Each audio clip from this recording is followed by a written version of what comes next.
എല്ലാവർക്കും ഒരിക്കൽ കൂടി സ്വാഗതം.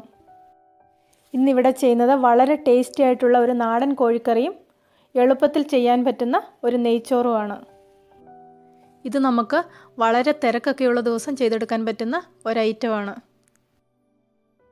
ഒരു പാനിൽ കുറച്ച് വെളിച്ചെണ്ണ ചൂടാകുമ്പോൾ അതിലേക്ക് അരിഞ്ഞു വെച്ചിരിക്കുന്ന സവോള, ചതച്ച് വെച്ചിരിക്കുന്ന ഇഞ്ചി, വെളുത്തുള്ളി, ഒരു 2-3 പച്ചമുളക്, കുറച്ച് കറിവേപ്പില ഇവയെല്ലാം ഇട്ടൊന്ന് നന്നായിട്ട് ഇളക്കി വഴറ്റിയെടുക്കാം.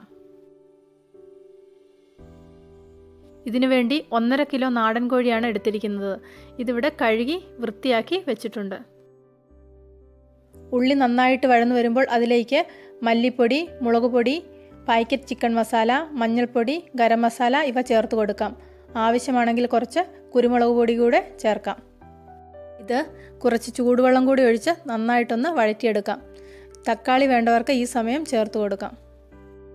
കൂട്ടുകൾ നന്നായി വഴന്നു വരുമ്പോഴേക്ക് അതിലേക്ക് ചിക്കൻ ഇട്ട് കൊടുക്കാം. ഇതൊന്ന് നന്നായിട്ട് ഇളക്കി യോജിപ്പിച്ചെടുക്കണം.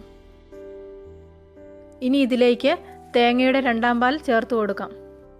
ഇത് അടച്ചു വെച്ച് വേവിച്ചെടുക്കാം. ഇടയ്ക്കൊന്ന് ഇളക്കി കൊടുക്കാൻ മറക്കരുത്.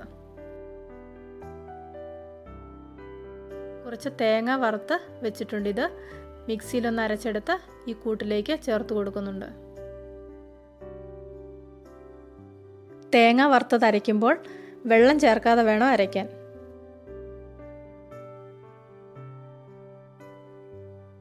തേങ്ങ വറുത്തതരച്ചത് വെന്ത് വന്ന ചിക്കനിലേക്ക് ചേർത്ത് കൊടുത്തിട്ടുണ്ട്. ഇതൊന്ന് നന്നായിട്ട് ഇളക്കി യോജിപ്പിച്ചെടുക്കാം.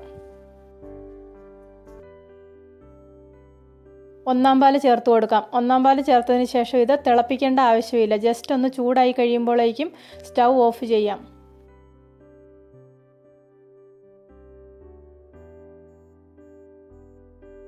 ഇനി നെയ്ച്ചോറ് ഉണ്ടാക്കുന്നത് എങ്ങനെയാണെന്ന് നോക്കാം. ഇതിനു വേണ്ടി 300 ഗ്രാം ബിരിയാണി അരി എടുത്തു വെച്ചിട്ടുണ്ട്. ഇതിനു വേണ്ടി കുറച്ച് നെയ്യ്, കറുവാപ്പട്ട, ഏലക്ക, ഗ്രാമ്പു ഇവ എടുത്തു വെച്ചിട്ടുണ്ട്. ഇവിടെ ഒരു പാനിൽ ഏകദേശം 1 ടേബിൾ സ്പൂൺ നെയ്യ് ഒഴിച്ചു കൊടുത്ത് അതിലേക്ക് എടുത്തു വെച്ചിരിക്കുന്ന ഗരം മസാലകളുടെ പകുതി ചേർത്ത് കൊടുത്തിട്ടുണ്ട്.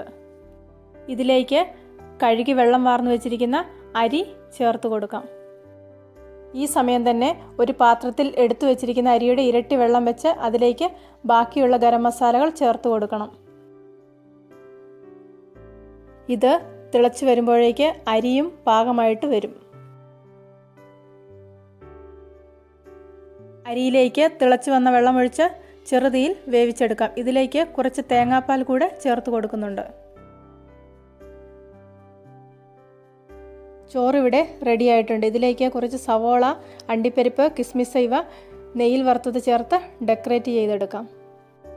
എല്ലാവർക്കും ഇന്നത്തെ 2 റെസിപ്പീസും ഇഷ്ടപ്പെട്ടെന്ന് വിശ്വസിക്കുന്നു. ഇഷ്ടപ്പെട്ടെങ്കിൽ നിങ്ങൾ ലൈക്ക് ചെയ്യണം, കമൻറ്റ് ചെയ്യണം. കൂട്ടത്തിൽ ചാനൽ സബ്സ്ക്രൈബ് ചെയ്യാനും മറക്കണ്ട.